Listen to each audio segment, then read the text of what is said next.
नाज़रीन, मक़सूद में अल मेहरान इंग्लिश मीडियम स्कूल पारां अॼु मुख्त तक़रीब सखी दरगाह सखी सुल्तान फ़क़ीर ते रखी वई हुई, जंहिंमें ॿारनि बि शिरकत कई आहे, रैली बि कढी वई आहे ऐं स्कूल जो स्टाफ ऐं ॿारड़ा बि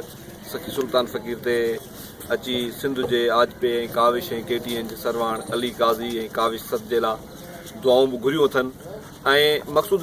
समेत शहदादपुर, सरारी, लुंडो, चौदगी, बरून समेत इलाइक़नि में रैलियूं कढियूं पियूं वञनि ऐं एकता भरपूर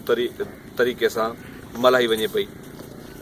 इन सिलसिले में जेके मुख्त तक़रीबूं आहिनि मक़सूद रिंद में सखी सुल्तान फ़क़ीर ते जंहिं ते हींअर असीं मौजूदु आहियूं, ऐं सरारी में चाकर चौक खां स्टेशन रेलवे स्टेशन ते मुख्त तक़रीब आहे ऐं लुंडो में बि रेलवे स्टेशन ते मुख्त तक़रीब रखियल आहे। गॾोगॾु बरहूण, बच्चल मोरी,